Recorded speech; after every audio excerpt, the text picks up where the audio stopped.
ನಮಸ್ಕಾರ. ಈ ಅವಧಿಯಲ್ಲಿ 9ನೇ ತರಗತಿ ಸಮಾಜ ವಿಜ್ಞಾನ ಕರ್ನಾಟಕದ ಭೂ ಸಂಪತ್ತು ಈ ಅಧ್ಯಾಯದಲ್ಲಿ ಬರುವಂತಹ ಎಲ್ಲ ಕಲಿಕಾಂಶಗಳ ಬಗ್ಗೆ ಸುದೀರ್ಘವಾಗಿ ತಿಳಿಯೋಣ. ಕರ್ನಾಟಕದ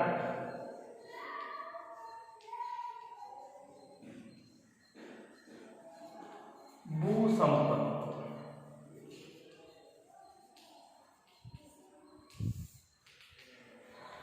ಇವತ್ತು ಕರ್ನಾಟಕ ವಿವಿಧ ರೀತಿಯಾದಂತಹ ನೈಸರ್ಗಿಕ ಸಂಪನ್ಮೂಲಗಳನ್ನು ಹೊಂದಿರತಕ್ಕಂಥದ್ದನ್ನು ನೋಡಬಹುದಾಗಿದೆ. ಭೂಮಿ, ಅರಣ್ಯ, ಮಣ್ಣು, ಖನಿಜ, ವನಸ್ಪತಿ ಈ ರೀತಿ ಅನೇಕ ರೀತಿಯ ವಿವಿಧ ಮಾದರಿ ನೈಸರ್ಗಿಕ ಸಂಪನ್ಮೂಲಗಳನ್ನು ಒಳಗೊಂಡಿರ್ತಕ್ಕಂಥದ್ದನ್ನು ನೋಡಬಹುದಾಗಿದೆ. ಅದರಲ್ಲಿ ಈ ಎಲ್ಲ ನೈಸರ್ಗಿಕ ಸಂಪನ್ಮೂಲಗಳಲ್ಲಿ ಭೂಮಿ ಬಹಳ ವಿಶೇಷವಾಗಿರುವಂತಹ ಒಂದು ನೈಸರ್ಗಿಕ ಸಂಪತ್ತು. ಭೂಮಿ ಬಹಳ ವಿಶೇಷವಾಗಿರ್ತಕ್ಕಂತಹ ಒಂದು ಪ್ರಮುಖವಾಗಿರ್ತಕ್ಕಂತಹ ನೈಸರ್ಗಿಕ ಸಂಪತ್ತಾಗಿದೆ. ಹಾಗಾದ್ರೆ ಕರ್ನಾಟಕದಲ್ಲಿ ಭೂ ಸಂಪತ್ತು ಯಾವ ರೀತಿಯಾಗಿದೆ ಅನ್ನುವಂಥ ಅಂಶವನ್ನ ನಾವು ತಿಳ್ಕೊಳ್ಳೋಣ. ಮೊದಲನೇದಾಗಿ ಭೂ ಬಳಕೆ.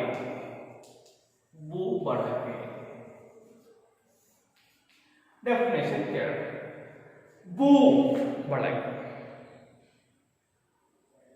ಭೂಮಿಯನ್ನು ವಿವಿಧ ಉದ್ದೇಶಗಳಿಗಾಗಿ ಬಳಕೆ ಮಾಡುವುದನ್ನೇ ಭೂ ಬಳಕೆ ಎಂದು ಕರೆಯುತ್ತೇವೆ. ಭೂಮಿಯನ್ನು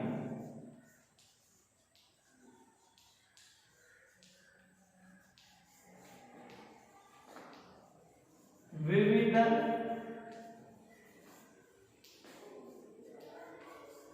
ಉದ್ದೇಶಗಳಿಗಾಗಿ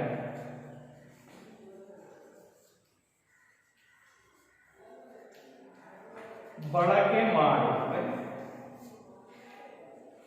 ಭೂ ಬಳಕೆ. ಇವತ್ತು ಭೂಮಿ ಕೇವಲ ಯಾವುದೋ ಒಂದು ಉದ್ದೇಶಕ್ಕೆ ಮಾತ್ರ ಬಳಕೆ ಆಗುತ್ತೆ. ಭೂಮಿಯನ್ನ ಹಲವಾರು ಉದ್ದೇಶಗಳಿಗಾಗಿ ಬಳಕೆ ಮಾಡಿಕೊಳ್ತೇವೆ. ಕೃಷಿ ಭೂಮಿ, ಕೃಷಿಯೇತರ ಭೂಮಿ, ರಸ್ತೆ ನಿರ್ಮಾಣ ಮಾಡಲಿಕ್ಕೆ, ರೈಲು ಮಾರ್ಗ ನಿರ್ಮಾಣ ಮಾಡಲಿಕ್ಕೆ, ಅಣೆಕಟ್ಟು ನಿರ್ಮಾಣ ಮಾಡಲಿಕ್ಕೆ, ಮನೋರಂಜನೆಗೆ, ಕಟ್ಟಡಗಳನ್ನು ಕಟ್ಟಲಿಕ್ಕೆ, ಒಂದ ಎರಡ ಭೂಮಿಯನ್ನು ಅನೇಕ ಉದ್ದೇಶಗಳಿಗಾಗಿರುತ್ತೆ ನಾವು ಬಳಕೆ ಮಾಡಿಕೊಳ್ತಾ ಇದ್ದೇವೆ. ಹಾಗಾದ್ರೆ ಕರ್ನಾಟಕದಲ್ಲಿ ಭೂ ಬಳಕೆಯ ಮಾದರಿಗಳು ಯಾವುವು? ಈಗಾಗಲೇ ಭೂ ಬಳಕೆ ಅಂತ ಗೊತ್ತಾಯಿತು. ಭೂಮಿಯನ್ನ ವಿವಿಧ ಉದ್ದೇಶಗಳಿಗಾಗಿ ಬಳಕೆ ಮಾಡುವುದನ್ನೇ ಭೂ ಬಳಕೆ ಅಂತ ಕರೆಯುವುದು. ಸರಿ, ಯಾವೆಲ್ಲ ಉದ್ದೇಶಗಳಿಗಾಗಿ?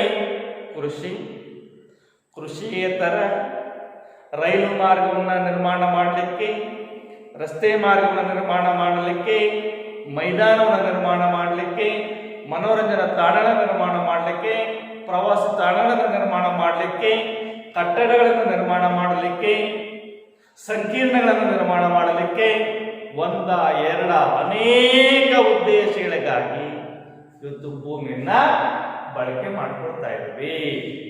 ಹಾಗಾದ್ರೆ ಕರ್ನಾಟಕದ ಭೂ ಬಳಕೆಯ ಮಾದರಿಗಳು ಯಾವುವು? ಭೂ ಬಳಕೆಯ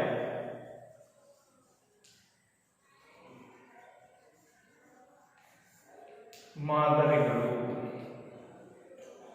ಒಂದು, ನಿವ್ವಳ ಕೃಷಿ ಭೂಮಿ.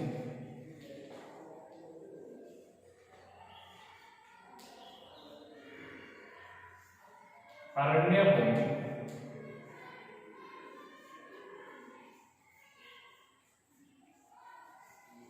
ಸಾಗುವಳಿಗೆ ಒಳಪಡದ ಭೂಮಿ. ಸಾಗುವಳಿಗೆ ಒಳಪಡದ ಭೂಮಿ.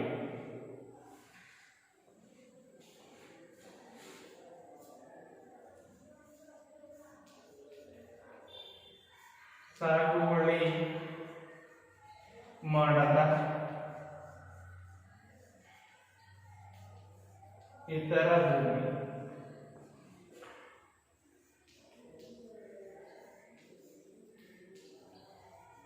ಪಾಳು ಬಿದ್ದ ಭೂಮಿ. ಈ ರೀತಿ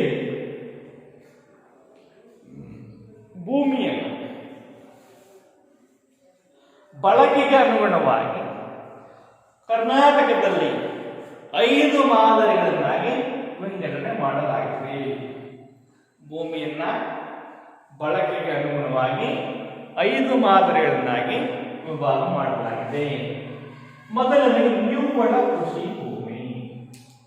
ಕರ್ನಾಟಕದ ಒಟ್ಟಾರೆ ಭೂಮಿಯಲ್ಲಿ ಇದು 26% ಭೂಮಿಯನ್ನ ಬೇಸಾಯಕ್ಕಾಗಿ ಕೃಷಿಗಾಗಿ ಬಳಕೆ ಮಾಡಲಾಗಿದೆ. ಇಡೀ ನಮ್ಮ ಒಟ್ಟಾರೆ ಭೂಮಿಯಲ್ಲಿ ಕರ್ನಾಟಕದಲ್ಲಿ ಒಟ್ಟಾರೆ ಕೃಷಿ ಭೂಮಿ ಅಂತಪ್ಪಂದ್ರೆ 26% ಭೂಮಿಯನ್ನು ನಾವು ಸಾಗುವಳಿಗೆ ಒಳಪಟ್ಟಿರ್ತಕ್ಕಂತಹ ಭೂಮಿಯನ್ನಾಗಿ ವಿಂಗಡಣೆ ಮಾಡ್ತಾ ಇದ್ದೀವಿ. ಸಾಗುವಳಿ ಭೂಮಿ 26 58% ಭೂಮಿ,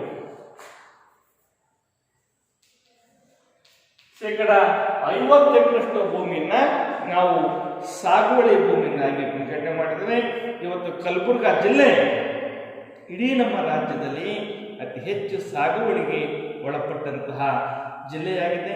ನಂತರ ಸ್ಥಾನದಲ್ಲಿ ಬೆಳಗಾವಿ, ವಿಜಯಪುರ, ತುಮಕೂರು, ರಾಯಚೂರು ಈ ಜಿಲ್ಲೆಗಳು ಸಾಗುವಳಿಗೆ ಒಳಪಡುವಂತಹ ಪ್ರಮುಖ ಜಿಲ್ಲೆಗಳಾಗಿವೆ.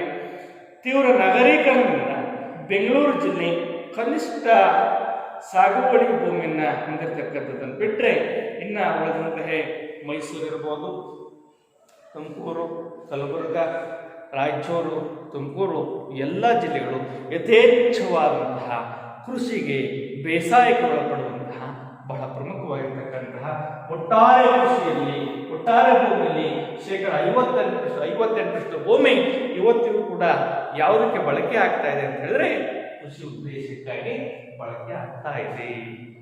ಇನ್ನು ಅರಣ್ಯ ಭೂಮಿ, ಕರ್ನಾಟಕದ ಅರಣ್ಯ ಪ್ರದೇಶವನ್ನು ನೋಡಿದಾಗ ಒಟ್ಟಾರೆ ಅರಣ್ಯ ಪ್ರದೇಶ 14%. ಒಟ್ಟಾರೆ ಭೂಮಿಗೆ 14.5% ನಮ್ಮ ಅರಣ್ಯ ಭೂಮಿಯನ್ನು ನಾವು ಕರ್ನಾಟಕದಲ್ಲಿ ನೋಡ್ತೇವೆ. ಇಡೀ ನಮ್ಮ ಕರ್ನಾಟಕದಲ್ಲಿ ಅತಿ ಹೆಚ್ಚು ಅರಣ್ಯ ಪ್ರದೇಶವನ್ನು ಹೊಂದಿರತಕ್ಕಂತಹ ಜಿಲ್ಲೆ ಅಂತಂದ್ರೆ ಉತ್ತರ ಕನ್ನಡ ಜಿಲ್ಲೆ. ಯಾವುದು? ಉತ್ತರ ಕನ್ನಡ ಅಥವಾ ಕಾರವಾರ ಜಿಲ್ಲೆ ಅತಿ ಹೆಚ್ಚು ಅರಣ್ಯ ಪ್ರದೇಶವನ್ನು ಹೊಂದಿರತಕ್ಕಂತಹ ಜಿಲ್ಲೆಯಾಗಿದೆ. ಅದೇ ರೀತಿ ಶಿವಮೊಗ್ಗ, ಚಾಮರಾಜನಗರ, ಚಿಕ್ಕಮಗಳೂರು, ಕೊಡಗು, ಬೆಳಗಾವಿ, ದಕ್ಷಿಣ ಕನ್ನಡ ಈ ಎಲ್ಲ ಜಿಲ್ಲೆಗಳು, ಹಾಸನ ಈ ಎಲ್ಲ ಜಿಲ್ಲೆಗಳು ಕೂಡ ಯಥೇಚ್ಛವಾದಂತಹ ಅರಣ್ಯ ಪ್ರದೇಶವನ್ನು ಹೊಂದಿರುವುದರ ಜೊತೆಗೆ ಇಡೀ ನಮ್ಮ ಕರ್ನಾಟಕದಲ್ಲಿ ಅತಿ ಕಡಿಮೆ ಅರಣ್ಯ ಪ್ರದೇಶವನ್ನು ಹೊಂದಿರತಕ್ಕಂತಹ ಜಿಲ್ಲೆ ಅಂದರೆ ವಿಜಯಪುರ. ಯಾವುದು? ವಿಜಯಪುರ.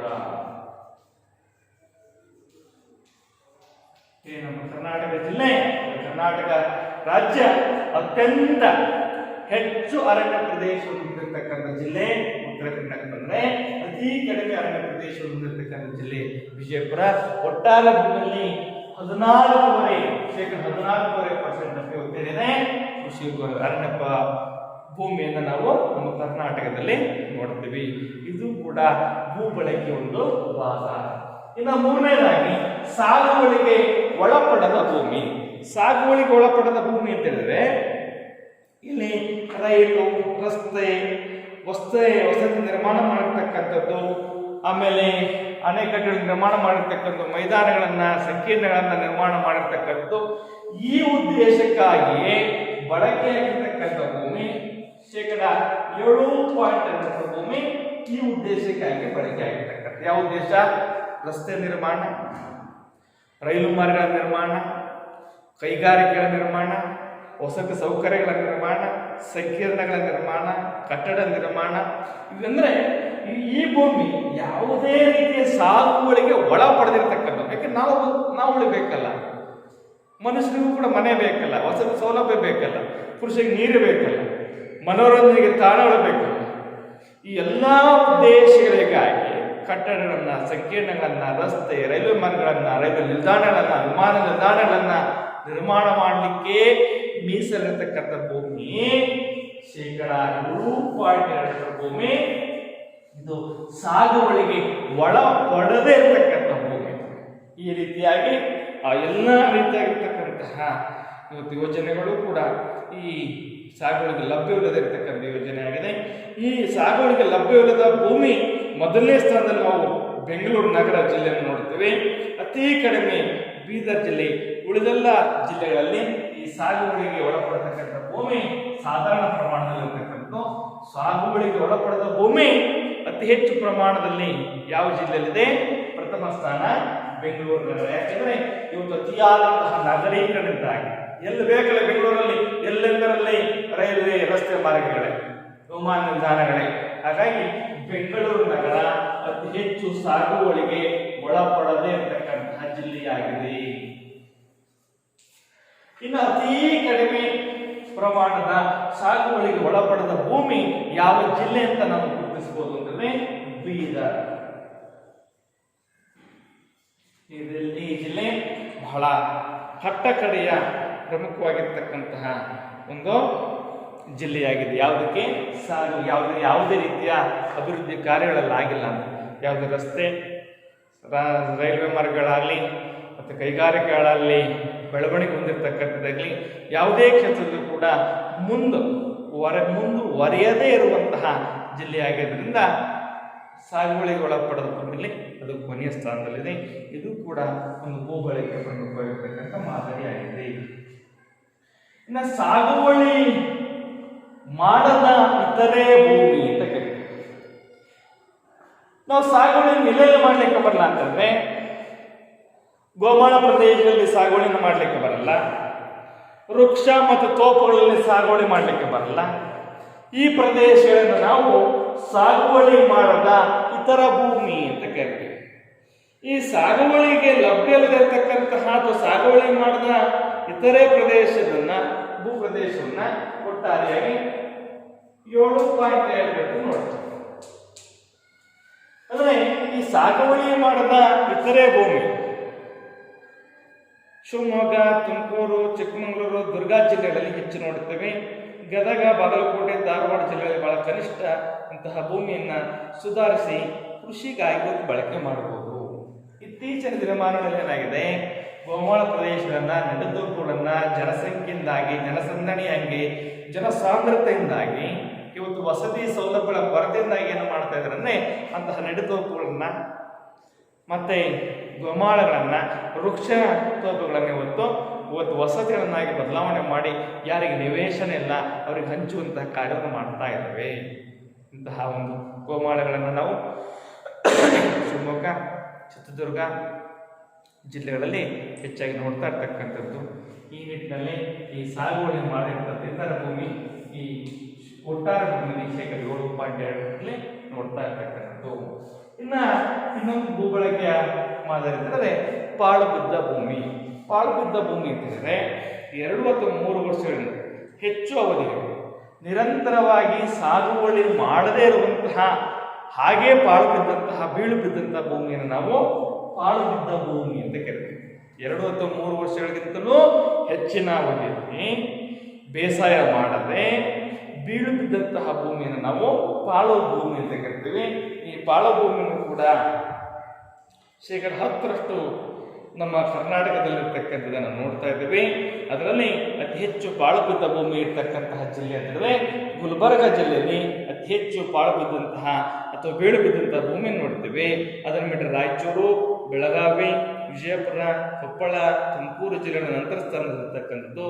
ದಕ್ಷಿಣ ಕನ್ನಡ, ಚಿಕ್ಕಮಗಳೂರು, ಕೊಡಗು, ಮೈಸೂರು, ಉತ್ತರ ಕನ್ನಡ, ಉಡುಪಿ ಜಿಲ್ಲೆಗಳು ಬೀಳು ಭೂಮಿ ಕಡಿಮೆ ಇದ್ದರೂ ಇಲ್ಲಿಯೂ ಅದರ ವಿಸ್ತಾರ ಹೆಚ್ಚಾಗುತ್ತದೆ. ಇಂತಹ ಭೂಮಿಯನ್ನು ಸುಧಾರಣೆ ಮಾಡಿಕೊಳ್ಳಲು ಸಾಧ್ಯವಿದೆ. ಯಾಕೆಂದರೆ ಇತ್ತೀಚಿನ ದಿನಮಾನಗಳಲ್ಲಿ ಜನಸಂಖ್ಯೆ ಹೆಚ್ಚಾಗ್ತಿದೆ, ಕೃಷಿ ಮೇಲಿನ ಅವಲಂಬನೆ ಇಂದಿನ ಮುಂದಿನ ದಿನಮಾನಗಳಲ್ಲೂ ಕೂಡ ಇವತ್ತೇನು ಮಾಡ್ತಾ ಇದೆ ಅಂದರೆ, ಇವತ್ತಿನ ದಿನಮಾನಗಳಲ್ಲಿ ಕೃಷಿ ಮಾಡಲು ಸಿದ್ಧವಿದ್ದು ಕೃಷಿಯಲ್ಲಿ ಕೂಲಿ ಕಾರ್ಮಿಕರ ಕೊರತೆ ಎದುರಾಗುವಂಥ ಸಮಸ್ಯೆ ಇರೋದ್ರಿಂದ ಮುಂದಿನ ದಿನಮಾನಗಳಲ್ಲಿ ಇನ್ನೂ ಕೂಡ ಬೀಳುವಂಥ ಸಮಸ್ಯೆ ಹೆಚ್ಚಾಗ್ತಕ್ಕಂಥದ್ದನ್ನು ನಾವು ನೋಡಬಹುದಾಗಿದೆ. ಈ ರೀತಿ ಭೂಮಿಯನ್ನ ಬಳಕೆಗೆ ಅನುಗುಣವಾಗಿ ವಿವಿಧ ಮಾದರಿಗಳಲ್ಲಿ ನಾವು ವಿಂಗಡಿಸಿದ್ದೇವೆ. ಭೂ ಬಳಕೆ ಮಾದರಿಗಳನ್ನು ನೋಡಿದಾಗ ಕೃಷಿಗೆ ಒಳಪಡುವಂಥ ಭೂಮಿ ಎಷ್ಟು, ಅರಣ್ಯ ಪ್ರದೇಶ ಎಷ್ಟು, ಸಾಗುವಳಿಗೆ ಒಳಪಡದ ಭೂಮಿ ಎಷ್ಟಿದೆ, ಸಾಗುವಳಿ ಮಾಡದ ಇತರ ಭೂಮಿ ಎಷ್ಟಿದೆ, ಬೀಡು ಬಿದ್ದಂತಹ ಭೂಮಿ ಎಷ್ಟಿದೆ ಅನ್ನುವಂತಹ ರೀತಿ ಅನುಗುಣವಾಗಿ ಭೂ ಬಳಕೆಯನ್ನು 5 ಮಾದರಿಗಳಲ್ಲಿ ವಿಂಗಡಣೆ ಮಾಡಿದ್ದೇವೆ. ಇನ್ನು ಮುಂದೆ ವ್ಯವಸಾಯ. ಇವತ್ತು ಭೂಮಿಯನ್ನ ಬಹಳ ಪ್ರಮುಖವಾಗಿ ವ್ಯವಸಾಯದ ಉದ್ದೇಶಕ್ಕಾಗಿಯೇ ಬಳಕೆ ಮಾಡ್ಕೊಳ್ತಕ್ಕಂಥದ್ದು, ಬೇಸಾಯದ ಉದ್ದೇಶಕ್ಕಾಗಿಯೇ ಬಳಕೆ ಮಾಡ್ಕೊಳ್ತಾ ಇದ್ದೀವಿ. ಹಾಗಾದ್ರೆ ವ್ಯವಸಾಯ ಎಂದರೇನು, ಬೇಸಾಯ ಎಂದರೇನು? ವ್ಯವಸಾಯ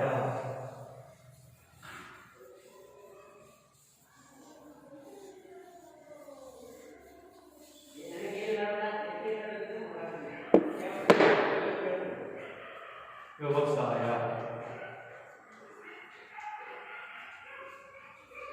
ಏನ್ ವ್ಯವಸಾಯ ಅಂತಂದ್ರೆ ಭೂಮಿಯನ್ನ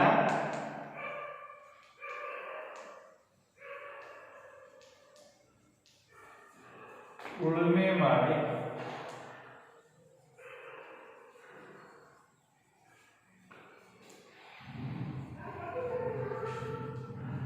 ಬೆಳೆಗಳನ್ನ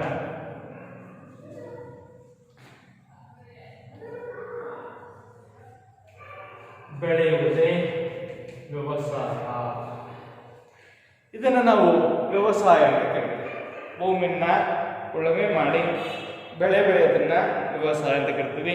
ಇತ್ತೀಚಿನ ದಿನಮಾನಗಳಲ್ಲಿ ಕೋಳಿ ಸಾಕಾಣಿಕೆ ಇರ್ಬೋದು, ಹೈನುಗಾರಿಕೆ ಇರಬಹುದು, ಕುರಿ ಸಾಕಾಣಿಕೆ ಇರಬಹುದು, ಜೇನು ಸಾಕಾಣಿಕೆ ಇರಬಹುದು, ಮೊಲ ಸಾಕಾಣಿಕೆ ಇರಬಹುದು, ಈ ಎಲ್ಲ ವೃತ್ತಿಗಳು ಕೂಡ ವ್ಯವಸಾಯದ ವೃತ್ತಿಯಲ್ಲಿಯೇ ಸೇರಿಕೊಂಡಿರತಕ್ಕಂಥದ್ದು. ಇವೆಲ್ಲವೂ ಕೂಡ ಪ್ರಾಥಮಿಕ ವೃತ್ತಿಯಲ್ಲಿ ನಾವು ನೋಡ್ತಾ ಇದ್ದೇವೆ.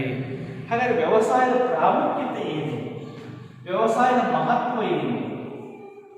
ವ್ಯವಸಾಯದ ಪ್ರಾಮುಖ್ಯತೆ ಇವತ್ತು ನಾವು ಹೇಳಿದ್ದೇವೆ. ಬರೀ ಕೇವಲ ಉಳುಮೆ ಮಾಡ್ತಕ್ಕಂಥದ್ದಲ್ಲ, ಪಶುಪಾಲನೆ, ಕುರಿ ಸಾಕಾಣಿಕೆ, ಕೋಳಿ ಸಾಕಾಣಿಕೆ, ಹೈನುಗಾರಿಕೆ, ಜೇನು ಸಾಕಾಣಿಕೆ, ಈ ಎಲ್ಲ ವೃತ್ತಿಯೂ ಕೂಡ ಯಾವುದರ ಅಡಿಯಲ್ಲಿ ಸೇರಿಕೊಳ್ತದೆ? ವ್ಯವಸಾಯದ ಅಡಿಯಲ್ಲಿ ನಾವು ಈ ವೃತ್ತಿಯನ್ನು ನೋಡ್ತಾ ಇದ್ದೀವಿ. ಹಾಗಿದ್ದರೆ ಇವತ್ತು ವ್ಯವಸಾಯದ ಪ್ರಾಮುಖ್ಯತೆ ಏನು, ವ್ಯವಸಾಯದ ಮಹತ್ವ ತಿಳಿಸಿ ಅಂತ ಹೇಳಿದ್ರೆ, ಇವತ್ತು ಅನೇಕ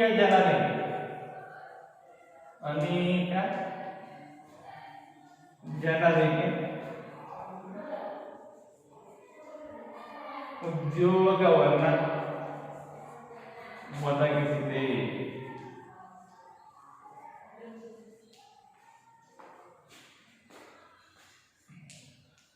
ದನ ಕರುಗಳಿಗೆ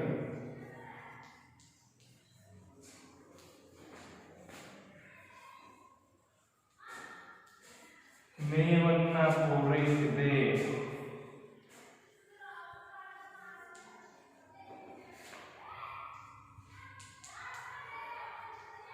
ರಾಷ್ಟ್ರೀಯ ಆದಾಯ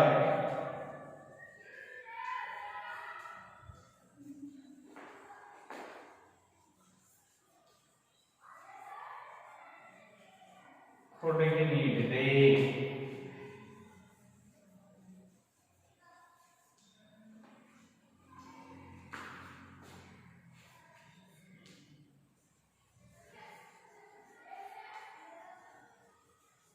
ಕೈಗಾರಿಕೆಗಳ ಬೆಳವಣಿಗೆಗೆ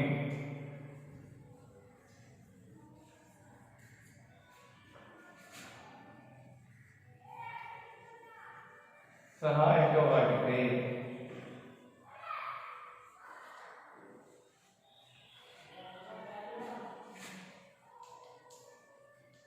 ತೃತೀಯ ವಲಯದ ಬೆಳವಣಿಗೆಗೆ ಸಹಾಯಕವಾಗಿದೆ.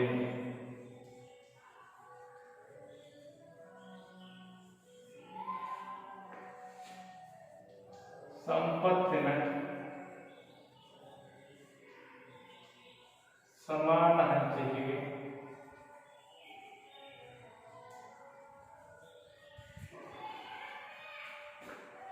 ಸಹಾಯಕವಾಗಿದೆ.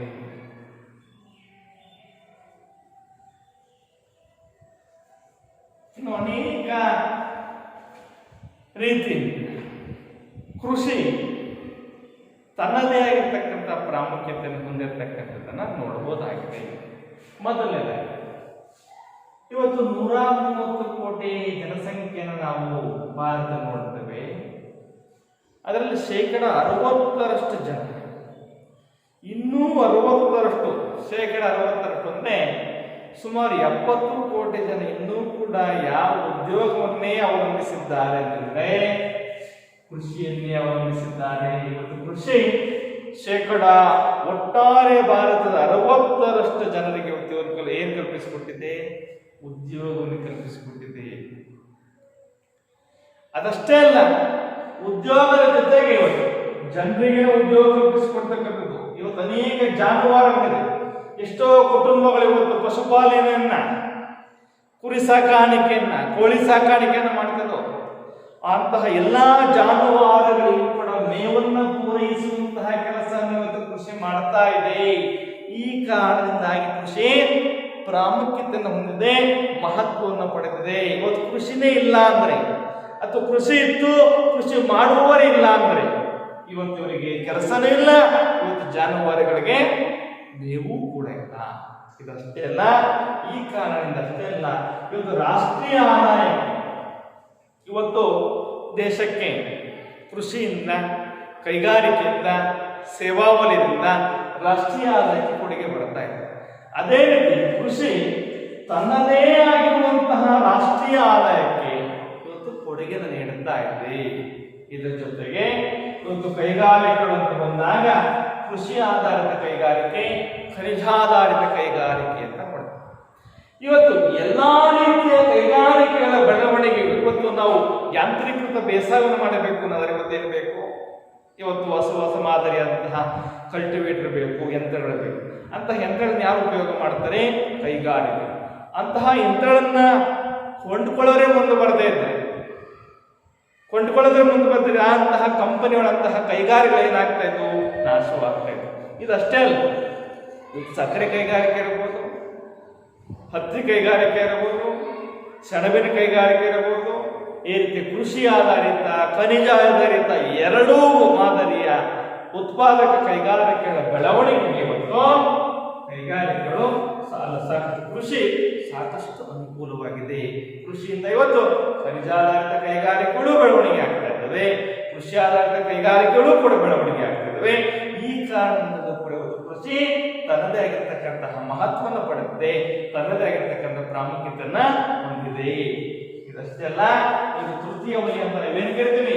ಸಾರಿಗೆ, ಸಂಪರ್ಕ, ಬ್ಯಾಂಕ್, ಶಿಕ್ಷಣ, ವೈದ್ಯಕೀಯ, ವಿಮೆ, ವಿಜ್ಞಾನ, ತಂತ್ರಜ್ಞಾನ, ಎಲ್ಲಾ ರೀತಿಯ ಎಲ್ಲಾ ಸೇವಾ ವಲಯ ಇವತ್ತು ಬೆಳವಣಿಗೆ, ಸೇವಾ ವಲಯದ ಬೆಳವಣಿಗೆ ಕೂಡ ಇವತ್ತು ಕೃಷಿ ಸಾಕಷ್ಟು ರೀತಿಯಂತಹ ಸಹಾಯವನ್ನು ಮಾಡ್ತಾ ಇದೆ. ರೈತ ತಾನು ಬೆಳೆದಂತಹ ಬೆಳೆಯನ್ನ ಹೊಲದಿಂದ ಮಾರುಕಟ್ಟೆಗೆ ಹೋಗಬೇಕಾದ್ರೆ ಅಲ್ಲಿನ ಬೆಳೆಗಳಿಗೆ ಯಾವ ರೀತಿಯಾದಂತಹ ಬೆಲೆ ಸಿಗ್ತಾ ಇದೆ ಅಂತ ಒಂದು ಅಂಶವನ್ನು ಮನೆಯಲ್ಲೇ ಕೂತು ತಿಳಿಬೇಕಾದ್ರೆ ಸಾರಿಗೆ ಸಂಪರ್ಕ ಸಾಕಷ್ಟು ಅನುಕೂಲವಾಗಿದೆ. ಯಾವ ರೀತಿಯಾದ ವೈಜ್ಞಾನಿಕ ಬೇಸಾಯವನ್ನು ಮಾಡಬೇಕು ಅನ್ನುವಂತಹ ನಿಟ್ಟಿನಲ್ಲಿ ವಿಜ್ಞಾನ ಮತ್ತು ತಂತ್ರಜ್ಞಾನದ ಅವಶ್ಯಕತೆ ಇದೆ. ಹಣಕ್ಕಾಗಿ ಬ್ಯಾಂಕಿಂಗ್ ಅವಶ್ಯಕತೆ ಇದೆ, ಎಲ್ಲಾ ಮಾಹಿತಿಯನ್ನು ತಿಳಿದು ಶಿಕ್ಷಣದ ಅವಶ್ಯಕತೆ ಇದೆ.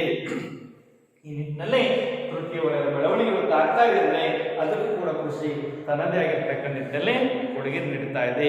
ಈ ರೀತಿಯಾಗಿಯೂ ಕೂಡ ಕೃಷಿ ಬಹಳಷ್ಟು ಪ್ರಾಮುಖ್ಯತೆಯನ್ನು ಹೊಂದಿದೆ. ಇವತ್ತು ಸಂಪತ್ತು ಸಮಾನವಾಗಿ ವಿತರಣೆ ಆಗಬೇಕು ಅಂದ್ರೆ ಆ ಸಂಪತ್ತಿನ ಸಮಾನ ವಿತರಣೆಗೆ ಇವತ್ತು ಕೃಷಿ ವ್ಯವಸಾಯ ಸಾಕಷ್ಟು ಅನುಕೂಲವನ್ನು ಮಾಡ್ತಾ ಇದೆ.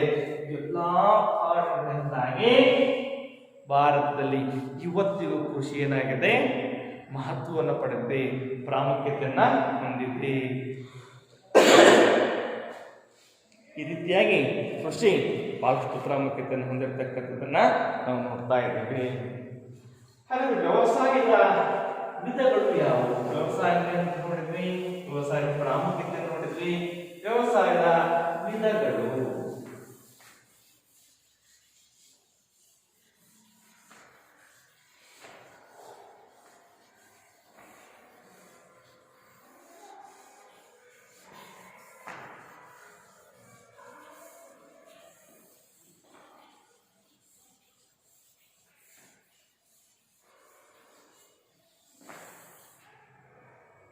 ವ್ಯವಸಾಯದ ವಿಧಗಳು.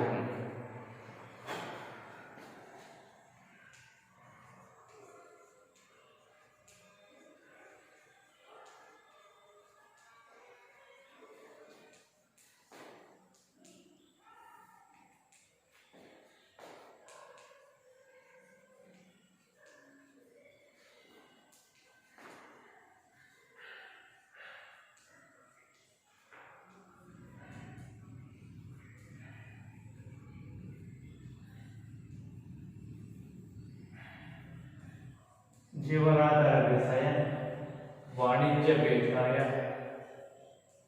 ಮಿಶ್ರ ಬೇಸಾಯ,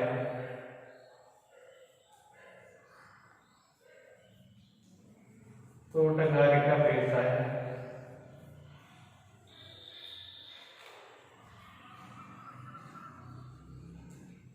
ನೆಡುತೋಪು ಬೇಸಾಯ,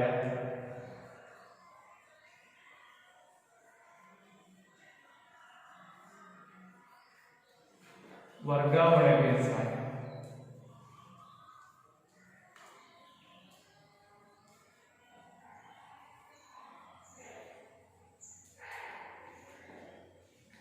ಇನ್ನು ಅನೇಕ ಮಾದರಿ ಬೇಸಾಯಗಳು ನೋಡ್ತೀವಿ. ಇವೆಲ್ಲವೂ ಕೂಡ ವ್ಯವಸಾಯದ ವಿಧಗಳು. ಜೀವನಾಧಾರ ಬೇಸಾಯ, ಒಂದು ಕುಟುಂಬಕ್ಕೆ ಅವಶ್ಯಕವಿರುವಂತಹ ಬೆಳೆಗಳನ್ನು ಮಾತ್ರ ಬೆಳೆಯುವಂತಹ ಬೇಸಾಯ ಪದ್ಧತಿಯನ್ನು ನಾವು ಜೀವನಾಧಾರ ಬೇಸಾಯ ಅಂತ ಕರೀತೀವಿ.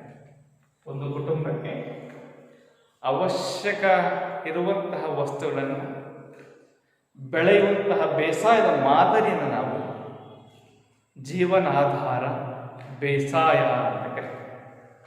ಹಾಗೆ ವಾಣಿಜ್ಯ ಬೇಸಾಯ, ವಾಣಿಜ್ಯದ ಉದ್ದೇಶಕ್ಕಾಗಿ ಬೆಳೆಯುವಂತಹ ಬೆಳೆಗಳನ್ನು ಇದು ವಾಣಿಜ್ಯ ಬೇಸಾಯ ಅಂತ ಕರೀತೀವಿ. 80ರ ದಶಕದವರೆಗೂ ಕೂಡ ಕೃಷಿ ಕೇವಲ ಒಂದು ಜೀವನಾಧಾರ ಬೇಸಾಯದ ಮಾದರಿಯಾಗಿದೆ. ಯಾವಾಗ ಪಂಚವಾರ್ಷಿಕ ಯೋಜನೆಗಳ ಮೂಲಕ ಕೃಷಿ ಕ್ಷೇತ್ರದ ಪ್ರಗತಿಗೆ ಸರ್ಕಾರಗಳು ಸಾಕಷ್ಟು ರೀತಿಯ ಅನುಕೂಲಗಳನ್ನ, ಸಾಕಷ್ಟು ಒತ್ತನ್ನು ನೀಡಲಿಕ್ಕೆ ಆರಂಭಿಸಿದ್ರು, ಅಲ್ಲಿಂದ ಏನಾಯಿತು ಅಂತಂದ್ರೆ ಹಂತ ಹಂತವಾಗಿ ಕೃಷಿ ಕೂಡ ನಿಧಾನವಾಗಿ ವಾಣಿಜ್ಯೀಕರಣಗೊಳ್ಳುತ್ತಾ ಆರಂಭವಾಯಿತು. ಇವತ್ತು ಕೃಷಿ ಏನಾಗಿದೆ, ವಾಣಿಜ್ಯದ ಉದ್ದೇಶಕ್ಕಾಗಿ ಬೆಳೆಗಳನ್ನ ಬೆಳೆಯುವಂತಹ ಬೇಸಾಯದ ಪದ್ಧತಿಯನ್ನು ನಾವು ವಾಣಿಜ್ಯ ಬೇಸಾಯ ಅಂತ ಕರಿತೀವಿ. ಹಾಗೆಯೇ ಇವತ್ತು ಮಿಶ್ರ ಬೇಸಾಯ ಅಂದ್ರೆ ಕೃಷಿ ಬೆಳೆಗಳನ್ನ ಬೆಳೆಯುವುದರ ಜೊತೆಗೆ ಪಶುಪಾಲನೆ, ಕೋಳಿ ಸಾಕಾಣಿಕೆ, ಕುರಿ ಸಾಕಾಣಿಕೆ, ಜೀನು ಸಾಕಾಣಿಕೆ, ಮೊಲ ಸಾಕಾಣಿಕೆಯನ್ನು ನಾವೆಂತ ಕರಿತೀವಿ, ಮಿಶ್ರ ಬೇಸಾಯ ಅಂತ ಕರಿತೀವಿ. ಪ್ರಸ್ತುತ ದಿನಮಾನದಲ್ಲಿ ಇವತ್ತೆಲ್ಲ ಕುಟುಂಬಗಳು ಕೂಡ ಕೃಷಿಯ ಜೊತೆಗೆ ಒಂದಲ್ಲ ಒಂದು ಪಶುಪಾಲನೆಯನ್ನೋ, ಕೋಳಿ ಸಾಕಾಣಿಕೆಯನ್ನೋ, ಜೇನು ಸಾಕಾಣಿಕೆಯನ್ನೋ, ಕುರಿ ಸಾಕಾಣಿಕೆಯನ್ನೋ ಒಂದು ಪ್ರತ್ಯೇಕವಾದಂತಹ ವೃತ್ತಿಯನ್ನ ಆರಂಭಿಸಿ ಇವತ್ತು ಸಾಕಷ್ಟು ರೀತಿಯಂತಹ ಉತ್ತಮವಾದ ಆರ್ಥಿಕ ವೃತ್ತಿಯನ್ನ ಹೊಂದಿರ್ತಕ್ಕಂಥದ್ದನ್ನ, ಆರ್ಥಿಕ ಸ್ವಾವಲಂಬನೆ ಆಗ್ತಾ ಇರ್ತಕ್ಕಂಥದ್ದನ್ನ ನಾವು ನೋಡಬಹುದಾಗಿದೆ. ತೋಟಗಾರಿಕೆ ಬೇಸಾಯ ಇವತ್ತು ಸಾಕಷ್ಟು ದೊಡ್ಡ ಪ್ರಮಾಣದಲ್ಲಿ ಇವತ್ತು ತೋಟಗಾರಿಕೆ ಬೆಳೆಗಳಿಗೆ ಸಾಕಷ್ಟು ರೀತಿಯಂತಹ ಒಂದು ಉತ್ತಮವಾದ ಬೆಲೆ ಇರಬಹುದು. ಅಡಿಕೆ ಇರಬಹುದು, ತೆಂಗಿರಬಹುದು, ರಬ್ಬರ್ ಇರಬಹುದು, ಕಾಫಿ, ಏಲಕ್ಕಿ, ಟೀ ಮತ್ತು ಬಾಳೆ ಇವೆಲ್ಲವೂ ಕೂಡ ತೋಟಗಾರಿಕಾ ಬೆಳೆಗಳನ್ನು ಬೆಳೆಯುವಂತಹ ಒಂದು ಬೇಸಾಯದ ಪದ್ಧತಿಗೆ ನಾವು ತೋಟಗಾರಿಕೆ ಬೇಸಾಯ ಅಂತ ಕರಿತೀವಿ. ಪ್ರಸ್ತುತ ದಿನಮಾನಗಳಲ್ಲಿ ಇವತ್ತು ಸಾಕಷ್ಟು ಒಂದು ಪ್ರಸ್ತುತವಾಗಿ ಅಭಿವೃದ್ಧಿಯನ್ನು ಹೊಂದಿರತಕ್ಕಂಥ ಬೇಸಾಯ ತೋಟಗಾರಿಕೆ ಬೇಸಾಯ. ಇನ್ನು ಪುಷ್ಪ ಬೇಸಾಯ ಕೂಡ ಇದೆ, ಹೂಗಳನ್ನ ಬೆಳೆಯುವಂತಹ ಒಂದು ಪದ್ಧತಿ ಬೇಸಾಯ. ಇವತ್ತು ಅದರಿಂದಲೂ ಕೂಡ ಅನೇಕ ಕುಟುಂಬಗಳು ತಮ್ಮ ದಿನನಿತ್ಯದ ವೃತ್ತಿಯನ್ನ ನಡೆಸ್ತಾ ಇರ್ತಕ್ಕಂಥದ್ದನ್ನು ನೋಡಬಹುದಾಗಿದೆ. ಇನ್ನು ನೆಡುತೋಪು ಬೇಸಾಯ, ಇವತ್ತು ವಿಶಾಲವಾದಂತಹ ಭೂಪ್ರದೇಶಗಳಲ್ಲಿ ಸಸಿಗಳನ್ನ ನೆಡುವುದರ ಮೂಲಕವಾಗಿ ಬಹುವಾರ್ಷಿಕ ಬೆಳೆಗಳನ್ನ ಸಾಗುವಳಿ ಮಾಡ್ತಕ್ಕಂಥದ್ದು ನಾವು ನೆಡುತೋಪು ಬೇಸಾಯ ಅಂತ ಕರಿತೇವೆ. ಇವತ್ತು ಕೋಕೋ ಇರ್ಬೋದು, ಕಾಫಿ ಇರ್ಬೋದು, ರಬ್ಬರ್ ಇರ್ಬೋದು, ಇನ್ನು ಅನೇಕ ರೀತಿಯಂತಹ ವಿವಿಧ ಬೆಳೆಗಳನ್ನು ಬೆಳೆಯುವಂತಹ ಬೇಸಾಯವನ್ನು ನಾವು ನೆಡುತೋಪು ಬೇಸಾಯ ಅಂತ ಕರಿತೀವಿ. ಇವೆಲ್ಲವುಗಳ ಜೊತೆಗೆ ಬಹಳ ಹಳೆಯ ಪದ್ಧತಿ ವರ್ಗಾವಣೆ ಬೇಸಾಯ. ಈ ಇದೆಯಲ್ಲ ಗೊತ್ತಿಲ್ಲ, ವರ್ಗಾವಣೆ ಬೇಸಾಯ ಅಂದ್ರೆ ಒಂದು ಭೂಪ್ರದೇಶವನ್ನ ಬಳಕೆ ಮಾಡಿಕೊಂಡು ವ್ಯವಸಾಯ ಮಾಡಿ ಆ ಭೂಪ್ರದೇಶದ ಫಲವತ್ತತೆ ಕಡಿಮೆ ಆದ ನಂತರ ಇನ್ನೊಂದು ಭೂಪ್ರದೇಶಕ್ಕೆ ಹೋಗಿ ಅಲ್ಲಿರ್ತಕ್ಕಂಥ ಅರಣ್ಯ ಪ್ರದೇಶವನ್ನು ಕಡಿದು ಮತ್ತೆ ಆ ಪ್ರದೇಶದ ಫಲವತ್ತತೆ ಕಡಿಮೆ ಆದ ನಂತರ ಇನ್ನೊಂದು ಭೂಪ್ರದೇಶಕ್ಕೆ ಹೋಗಿ ಅಲ್ಲೇ ಅರಣ್ಯ ಪ್ರದೇಶವನ್ನು ಕಡಿದು ವ್ಯವಸಾಯವನ್ನು ಮಾಡುವಂತ ಪದ್ಧತಿಯನ್ನು ನಾವು ವರ್ಗಾವಣೆ ಬೇಸಾಯ ಅಂತ ಕರಿತೀವಿ. ಈ ಒಂದು ಮಾದರಿ ಬೇಸಾಯ ಕೂಡ ಇವತ್ತು ಅಸ್ತಿತ್ವದಲ್ಲಿರ್ತಕ್ಕಂಥದ್ದು. ಇವೆಲ್ಲವೂ ಕೂಡ ಭಾರತದಲ್ಲಿ ಅಸ್ತಿತ್ವದಲ್ಲಿರ್ತಕ್ಕಂತಹ ವ್ಯವಸಾಯದ ವಿಧಗಳಾಗಿವೆ. ಮುಂದೆದು ಜೀವನಾಧಾರ ಬೇಸಾಯ. ರೈತರು ತಮ್ಮ ಕುಟುಂಬದ ಉದ್ದೇಶಕ್ಕಾಗಿ ಬೆಳೆಗಳನ್ನ ಬೆಳೆಯುವಂತಹ ಬೇಸಾಯದ ಮಾದರಿಯನ್ನು ನಾವು ಜೀವನಾಧಾರ ಬೇಸಾಯ ಅಂತ ಕರಿತೀವಿ. ವಾಣಿಜ್ಯದ ಉದ್ದೇಶಕ್ಕಾಗಿ, ವ್ಯಾಪಾರದ ಉದ್ದೇಶಕ್ಕಾಗಿ ಬೆಳೆಗಳನ್ನು ಬೆಳೆಯುವುದನ್ನ ವಾಣಿಜ್ಯ ಬೇಸಾಯ ಅಂತ ಕರಿತೀವಿ. ಕೃಷಿಯ ಜೊತೆಗೆ ಪಶುಪಾಲನೆ, ಕೋಳಿ ಸಾಕಾಣಿಕೆಯನ್ನು ಮಾಡಿದ್ರೆ ಅಂತಹ ಬೇಸಾಯವನ್ನು ನಾವು ಮಿಶ್ರ ಬೇಸಾಯ ಅಂತ ಕರಿತೇವೆ. ತೋಟಗಾರಿಕಾ ಬೆಳೆಗಳನ್ನು ಬೆಳೆಯುವುದನ್ನು ನಾವು ತೋಟಗಾರಿಕಾ ಬೇಸಾಯ ಅಂತ ಕರಿತೇವೆ.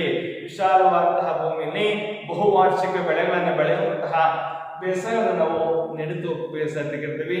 ಇವೆಲ್ಲ ಬೇಸಾಯದ ವಿಧಗಳು ನಮ್ಮ ಕರ್ನಾಟಕದಲ್ಲಿ ಅಸ್ತಿತ್ವದಲ್ಲಿರ್ತಕ್ಕಂತಹ ಬೇಸಾಯದ ವಿಧಗಳಾಗಿವೆ. ಇದರ ನಂತರ ನೋಡೋದಾದ್ರೆ ಇಷ್ಟೆಲ್ಲ ವ್ಯವಸಾಯವನ್ನು ಮಾಡ್ತೇವೆ, ಇಷ್ಟೆಲ್ಲ ವ್ಯವಸಾಯದ ವಿಧಾನಗಳನ್ನು ಕರ್ನಾಟಕದಲ್ಲಿ ನೋಡ್ತೇವೆ. ಹಾಗಾದ್ರೆ ಕರ್ನಾಟಕದ ಪ್ರಮುಖ ಬೆಳೆಗಳನ್ನ ವಿಂಗಡಣೆ ಮಾಡೋದಾದ್ರೆ ಯಾವ ರೀತಿಯಾಗಿ ವಿಂಗಡಣೆ ಮಾಡ್ತೀವಿ? ಕರ್ನಾಟಕದ ಪ್ರಮುಖ ಬೆಳೆಗಳು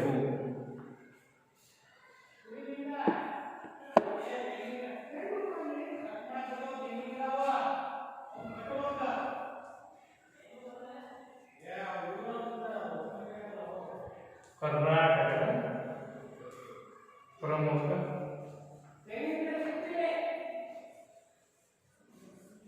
ಬೆಳೆಗಳು. ಕರ್ನಾಟಕದ ಬೆಳೆಗಳನ್ನ ಆಹಾರ ಬೆಳೆಗಳು,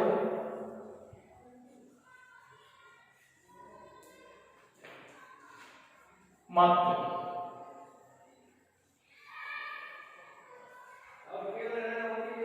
ವಾಣಿಜ್ಯ ಬೆಳೆಗಳು ಎಂದು ಎರಡು ರೀತಿಯ ವಿಂಗಡಣೆ ಮಾಡ್ತಾರೆ. ಯಾವ್ಯಾವು? ಒಂದು ವಾಣಿಜ್ಯ ಬೆಳೆ, ಮತ್ತೊಂದು ಆಹಾರ ಬೆಳೆ. ಆಹಾರ ಬೆಳೆಗಳು ಯಾವುವು ಅಂದರೆ ಭತ್ತ, ಜೋಳ, ರಾಗಿ, ಇವುಗಳನ್ನು ನಾವು ಆಹಾರ ಬೆಳೆ ಅಂತ ಕರೀತೀವಿ. ಯಾವನ್ನ? ಭತ್ತ, ಜೋಳ, ರಾಗಿ. ವಾಣಿಜ್ಯ ಬೆಳೆ ಅಂತ ಬಂದಾಗ ಕಬ್ಬು, ಹತ್ತಿ, ತಂಬಾಕು,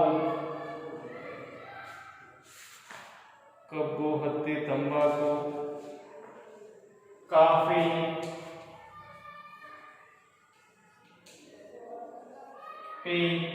ಈ ಬೆಳೆಗಳನ್ನು ನಾವು ವಾಣಿಜ್ಯ ಬೆಳೆಗಳು ಅಂತ ಕರೀತೀವಿ. ಈ ರೀತಿಯಾಗಿ ಕರ್ನಾಟಕದ ಬೆಳೆಗಳನ್ನ ಆಹಾರ ಬೆಳೆಗಳು ಮತ್ತು ವಾಣಿಜ್ಯ ಬೆಳೆಗಳು ಅಂತ ಎರಡು ಭಾಗಗಳನ್ನಾಗಿ ವಿಂಗಡಣೆ ಮಾಡ್ತೇವೆ. ಕರ್ನಾಟಕದ ಪ್ರಮುಖ ಆಹಾರ ಬೆಳೆಗಳು ಅಂತ ಬಂದಾಗ ಭತ್ತ, ಜೋಳ, ರಾಗಿ. ವಾಣಿಜ್ಯ ಬೆಳೆಗಳು ಅಂತ ಬಂದಾಗ ಕಬ್ಬು, ಹತ್ತಿ, ತಂಬಾಕು, ಕಾಫಿ ಮತ್ತು ಟೀ. ಈ ರೀತಿಯಾಗಿ ಕರ್ನಾಟಕದ ಬೆಳೆಗಳನ್ನ ನಾವು ವಿಭಾಗ ಮಾಡ್ತೇವೆ. ಮೊದಲನೇದಾಗಿ ಆಹಾರ ಬೆಳೆಗಳಲ್ಲಿ ಮೊದಲನೇ ಬೆಳೆ ಅಂದರೆ ಭತ್ತ. ಭತ್ತ ಇದು ಕೂಡ ಪ್ರಮುಖವಾಗಿರ್ತಕ್ಕಂಥ ಆಹಾರ ಬೆಳೆ.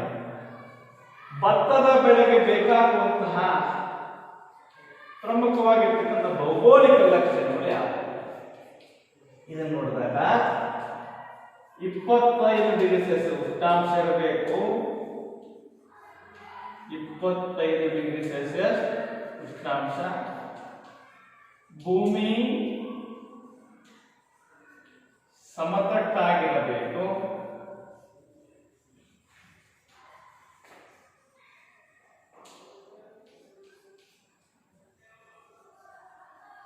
ಮೆಕ್ಕಲು ಮಣ್ಣು,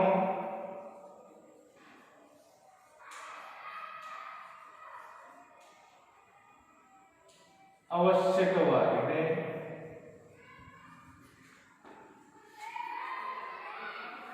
ಕಟಾವಿನ ತನಕವು ಕಟಾವಿನ ತನಕನು ಪೈರಿನ ತಳಭಾಗದಲ್ಲಿ ನೀರಬೇಕು. ಕಟಾವಿನ ತನಕನು ಪೈರಿನ ತಳಭಾಗದಲ್ಲಿ ನೀರಿರಬೇಕು. ಭೂ ಪ್ರಮುಖವಾಗಿರ್ತಕ್ಕಂಥ ಆಹಾರ ಬೆಳೆಗಳಲ್ಲೇ ಬಂದಾಗ ಭತ್ತನೂ ಕೂಡ ಪ್ರಮುಖವಾಗಿರ್ತಕ್ಕಂಥ ಆಹಾರ ಬೆಳೆ. ಇದರ ಭೌಗೋಳಿಕ ಲಕ್ಷಣ ಅಂದ್ರೆ ಯಾವೆಲ್ಲ ಭೌಗೋಳಿಕ ಲಕ್ಷಣಗಳಿದ್ದರೆ ಭತ್ತವನ್ನು ಬೆಳಿಬಹುದು ಅಂತಂದ್ರೆ, ಮೊದಲನೇದಾಗಿ ವಾರ್ಷಿಕವಾಗಿ 25 ಉಷ್ಣಾಂಶ ಇರಬೇಕು. ಇದು ಮೊದಲನೇ ಲಕ್ಷಣ. ವಾರ್ಷಿಕವಾಗಿ 25 ಡಿಗ್ರಿ ಸೆಲ್ಸಿಯಸ್ ಉಷ್ಣಾಂಶ ಇರಬೇಕು. ಮತ್ತೆ ಭೂಮಿ ಏನಾಗಿರಬೇಕು? ಸಮತಟ್ಟಾಗಿರಬೇಕು.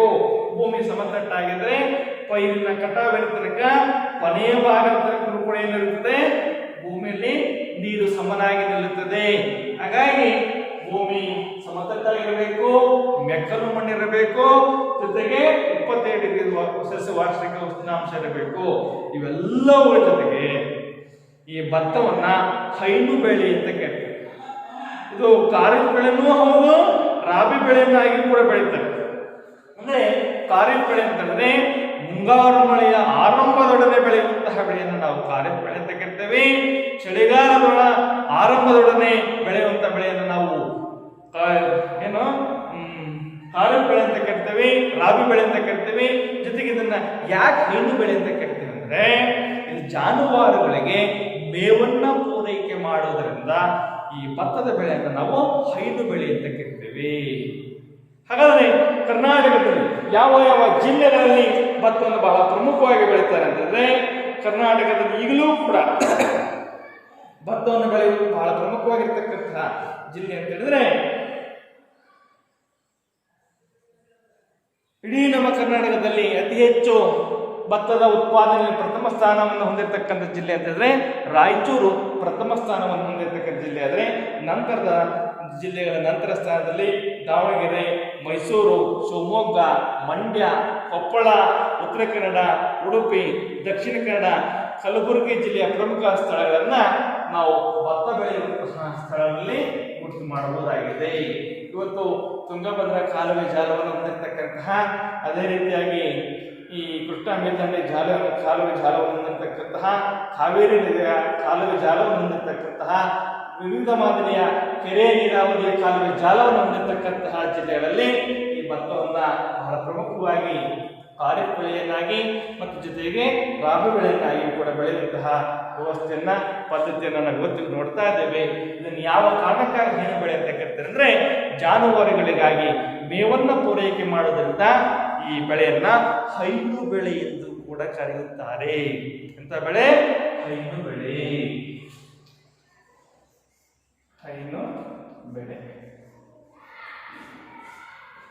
ಇದು ಒಂದು ಪ್ರಮುಖವಾಗಿರ್ತಕ್ಕಂತಹ ಆಹಾರ ಬೆಳೆ. ಇನ್ನ ಮತ್ತೊಂದು ಬಹಳ ಪ್ರಮುಖವಾಗಿರ್ತಕ್ಕಂತಹ ಆಹಾರ ಬೆಳೆ ಅಂದರೆ ಜೋಳ.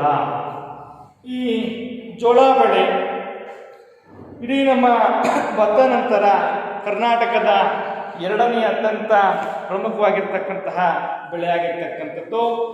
ಮೊದಲು ಭತ್ತ ಬೆಳೆಯುವ ಪ್ರದೇಶಕ್ಕಿಂತ ಜೋಳ ಬೆಳೆಯುವಂತಹ ಪ್ರದೇಶ ಯಥೇಚ್ಛವಾಗಿತ್ತು. ಪ್ರಸ್ತುತ ದಿನಮಾನಗಳಲ್ಲಿ ನೀರಾವರಿಯ ಸೌಲಭ್ಯ ಹೆಚ್ಚಾಗಿರುವುದರಿಂದ ಇವತ್ತು ಭತ್ತಕ್ಕಿಂತ ಜೋಳ ಬೆಳೆಯುವಂತಹ ಪ್ರದೇಶ ಕಡಿಮೆಯಾಗಿ ಭತ್ತ ಬೆಳೆಯುವಂತಹ ಪ್ರದೇಶ ಹೆಚ್ಚಾಗಿದೆ. ಹಾಗಾಗಿ ಜೋಳ ಎರಡನೆಯ ಪ್ರಮುಖ ಆಹಾರ ಬೆಳೆಯಾಗಿರ್ತಕ್ಕಂತಹ ಅಂಶವನ್ನ ನೋಡಬಹುದಾಗಿದೆ. ಜೋಳ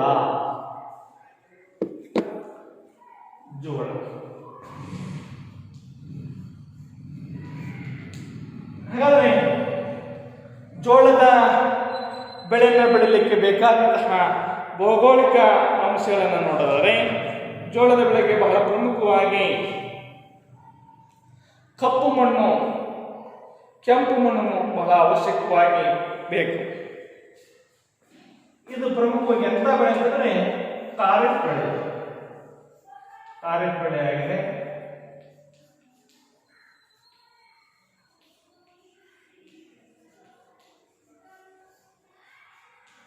ಕಪ್ಪು ಮಣ್ಣಿನ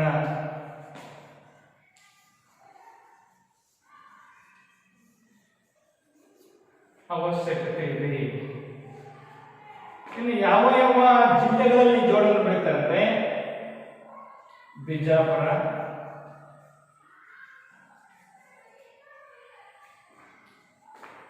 ಬಾಗಲಕೋಟೆ,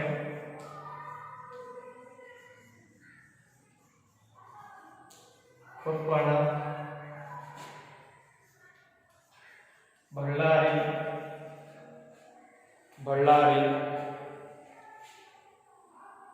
ಬೀದರ್,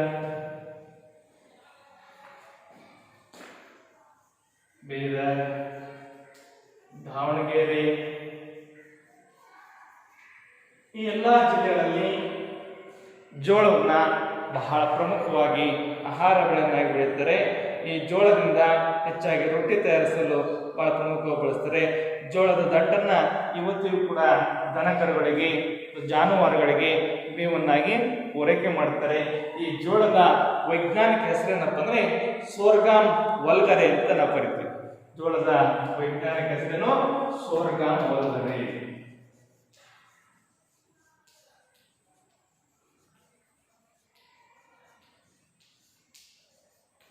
ಸೋರ್ಗಾಮ್ ವಲ್ಗರೆ ಜೋಳದ ಬಹಳ ಪ್ರಮುಖವಾಗಿರ್ತಕ್ಕಂಥ ಹೆಸರು. ಇದು ಕೂಡ ಕರ್ನಾಟಕದ ಪ್ರಮುಖವಾಗಿರ್ತಕ್ಕಂಥ ಬೆಳೆ.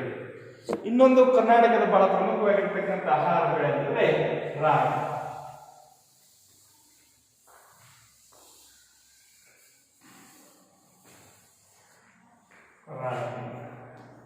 ಬಹಳ ಪೌಷ್ಟಿಕವಾದಂತಹ ಆಹಾರ ಬೆಳೆಗಳಲ್ಲಿ ರಾಗಿನೂ ಕೂಡ ಬಹಳ ಪ್ರಮುಖವಾಗಿರ್ತಕ್ಕಂಥದ್ದು. ಇದು ಉಷ್ಣವಲಯದ, ಅಧಿಕ ಉಷ್ಣ, ಸಾಧಾರಣ ಮಳೆ ಬೀಳುವಂತಹ ಮರಳು ಮಿಶ್ರಿತ ಮಣ್ಣಿನಲ್ಲಿ ಬೆಳೆಯುವಂತಹ ಬಹಳ ಪ್ರಮುಖವಾಗಿರ್ತಕ್ಕಂಥ ಮಳೆ. ಅಧಿಕ ಉಷ್ಣ,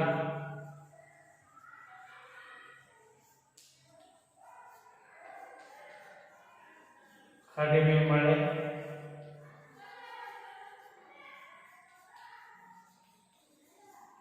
ಮರಳು ಮಿಶ್ರಿತ ಮಣ್ಣಿನಲ್ಲಿ ಬೆಳೆಯುವಂತಹ ಬಹಳ ಪ್ರಮುಖವಾಗಿರ್ತಕ್ಕಂಥ ಪೌಷ್ಟಿಕ ಬೆಳೆಗಳಲ್ಲಿ ರಾಗಿನೂ ಕೂಡ ಒಂದು. ಇವತ್ತು ರಾಗಿಯಿಂದ ರಾಗಿ ದೋಸೆ, ಮಾಲ್ಟು, ರಾಗಿ ಹಿಟ್ಟಿನಿಂದ ಮುದ್ದೆ, ರಾಗಿ ರೊಟ್ಟಿ, ಈ ರೀತಿ ಅನೇಕ ಆಹಾರ ಪದಾರ್ಥಗಳನ್ನು ಮತ್ತು ರಾಗಿಯಿಂದ ಉತ್ಪಾದನೆ ಮಾಡ್ತಾ ಇದ್ದೇವೆ.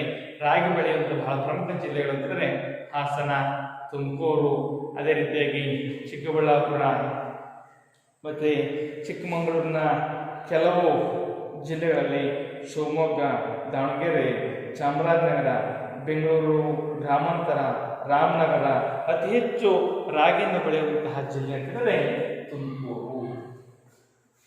ಅತಿ ಹೆಚ್ಚು ರಾಗಿ ಬೆಳೆಯುವ ಜಿಲ್ಲೆಗಳಲ್ಲಿ ಪ್ರಥಮ ಸ್ಥಾನ ಹೊಂದಿರತಕ್ಕಂಥ ಜಿಲ್ಲೆ ಅಂತಂದರೆ ತುಮಕೂರು. ಈ ರೀತಿ ರಾಗಿನೂ ಕೂಡ ಆಹಾರ ಬೆಳೆಗಳಲ್ಲಿ ಬಹಳ ಪ್ರಮುಖವಾಗಿರ್ತಕ್ಕಂತಹ ಬೆಳೆಯಾಗಿರ್ತಕ್ಕಂಥ ನೋಡ್ಬೋದು. ರಾಗಿಯ ವೈಜ್ಞಾನಿಕ ಹೆಸರೇನಪ್ಪ ಅಂದರೆ ಎಲಿಯೂಸಿನ್ ಕೋರಾಕಾನ. ರಾಗಿ ವೈಜ್ಞಾನಿಕ ಹೆಸರನ್ನು ಎಲಿಯೂಸಿನ್ ಕೋರಾಕಾನ. ಇದು ರಾಗಿಯ ಪ್ರಮುಖ ವೈಜ್ಞಾನಿಕ ಹೆಸರಾಗಿದೆ. ಇವು ಕರ್ನಾಟಕದ ಪ್ರಮುಖ ಆಹಾರ ಬೆಳೆಗಳು. ಇನ್ನು ವಾಣಿಜ್ಯ ಬೆಳೆಗಳಿಗೆ ಬಂದರೆ ಕಬ್ಬು, ಹತ್ತಿ, ತಂಬಾಕು ಮತ್ತು ಕಾಫಿ ಇವು ಕರ್ನಾಟಕದ ಪ್ರಮುಖ ವಾಣಿಜ್ಯ ಬೆಳೆಗಳಲ್ಲಿ ಒಂದು. ಕಬ್ಬಿಗೂ ಕೂಡ ವಾರ್ಷಿಕವಾಗಿ 25ರಿಂದ 27 ಡಿಗ್ರಿ ಸೆಲ್ಸಿಯಸ್ ಉಷ್ಣಾಂಶ, ಇನ್ನು ಮೆಕ್ಕಲು ಮಣ್ಣಿನ ಅವಶ್ಯಕತೆ ಸಾಕಷ್ಟು ಇರಬೇಕಾಗುತ್ತೆ. ಇನ್ನು ಹತ್ತಿ ಬೆಳೆಗೆ ಬಂದರೆ ಹತ್ತಿ ಬೆಳೆಗೆ ಅವಶ್ಯಕವಾಗಿ ಬೇಕಾಗಿರ್ತಕ್ಕಂತಹ ಭೌಗೋಳಿಕ ಅಂಶ ಅಂದರೆ ಕಪ್ಪು ಮಣ್ಣು ಬಹಳಷ್ಟು ಅವಶ್ಯಕವಾಗಿ ಹತ್ತಿ ಬೆಳೆಗೆ ಬೇಕು. ಹತ್ತಿ ಬೆಳೆಯನ್ನು ವಾಣಿಜ್ಯ ಬೆಳೆ ಅಂತಲೂ ಕೂಡ ಕರಿತೀವಿ, ನಾರಿನ ಬೆಳೆ ಅಂತಲೂ ಕೂಡ ಕರಿತೀವಿ. ತಂಬಾಕು ನಿಕೋಟಿನ್ ಅಂಶ ಇರ್ತಕ್ಕಂಥ ಬಹಳ ಪ್ರಮುಖವಾಗಿರ್ತಕ್ಕಂಥ ಸಸ್ಯವರ್ಗ. ತಂಬಾಕಿನ ಬೆಳೆಯೂ ಕೂಡ ಕಪ್ಪು ಮಣ್ಣಿನ ಅವಶ್ಯಕತೆ ಸಾಕಷ್ಟು ಇರ್ತಕ್ಕಂಥ ನೋಡ್ತೇವೆ. ಹಾಗೆಯೇ ಕಾಫಿ ಬೆಳೆ ಇಡೀ ನಮ್ಮ ಭಾರತದಲ್ಲಿ ಅತಿ ಹೆಚ್ಚು ಕಾಫಿ ಬೆಳೆಯನ್ನು ಬೆಳೆಯುವಂತಹ ರಾಜ್ಯ ಅಂತಂದರೆ ನಮ್ಮ ಕರ್ನಾಟಕ. ಅಂತಹ ಕಾಫಿ ಬೆಳೆಯನ್ನು ಪ್ರಮುಖವಾಗಿ ಚಿಕ್ಕಮಗಳೂರು ಜಿಲ್ಲೆಯ 17ನೇ ಶತಮಾನದಲ್ಲಿ ಬಾಬುಗುಣನಂತಹ ಮುಸ್ಲಿಂ ಸಂತ ಅದನ್ನು ಪರಿಚಯ ಮಾಡ್ತಾನೆ. ಇವತ್ತಿಗೂ ಕೂಡ ನಾವು ಚಿಕ್ಕಮಗಳೂರು ಜಿಲ್ಲೆಯಲ್ಲಿ ಆ ಬಾಬುಬುಡನ್ ಬೆಟ್ಟಗಳಲ್ಲಿ ಪ್ರಥಮವಾಗಿ ಆ ಕಾಫಿ ಗಿಡಗಳನ್ನು ಬರೆಸಿರ್ತಕ್ಕಂಥ ಸಂತ ಆ ಒಂದು ಬೆಟ್ಟಕ್ಕೆ ಇವತ್ತಿಗೂ ಕೂಡ ನಾವು ಬಾಬಾಬುಡನಗಿರಿ ಅಂತ ಕೇಳ್ತೇವೆ. ಇಡೀ ನಮ್ಮ ಕರ್ನಾಟಕದಲ್ಲಿ ಅತಿ ಹೆಚ್ಚು ಕಾಫಿಯನ್ನು ಬೆಳೆಯುವಂಥ ಜಿಲ್ಲೆ ಅಂತಂದರೆ ಚಿಕ್ಕಮಗಳೂರು. ಇಡೀ ನಮ್ಮ ಭಾರತದಲ್ಲಿ ಅತಿ ಹೆಚ್ಚು ಕಾಫಿ ಬೆಳೆಯನ್ನು ಬೆಳೆಯುವಂತಹ ರಾಜ್ಯ ಅಂತಂದರೆ ನಮ್ಮ ಕರ್ನಾಟಕ. ಈ ರೀತಿ ಕರ್ನಾಟಕದಲ್ಲಿ ಕಬ್ಬು, ಹತ್ತಿ, ತಂಬಾಕು ಹಾಗೆಯೇ ಕಾಫಿಯನ್ನು ಕೂಡ ಪ್ರಮುಖ ವಾಣಿಜ್ಯ ಬೆಳೆಗಳನ್ನಾಗಿ ಬೆಳೀತಕ್ಕಂಥದ್ದನ್ನು ನಾವು ನೋಡ್ಬೋದಾಗಿದೆ. ಈ ಎಲ್ಲ ಅಂಶಗಳು ಕೂಡ ಕರ್ನಾಟಕದ ಭೂ ಸಂಪತ್ತು ಎನ್ನುವಂಥ ಅಧ್ಯಾಯದಲ್ಲಿ ಕಂಡುಬರುವಂತಹ ಪ್ರಮುಖ ಕಲಿಕಾಂಶಗಳಾಗಿವೆ. ಇದಿಷ್ಟು ಈ ಅಧ್ಯಾಯದಲ್ಲಿ ಬರುವಂತಹ ಪ್ರಮುಖ ಅಂಶಗಳು. ನಮಸ್ಕಾರ.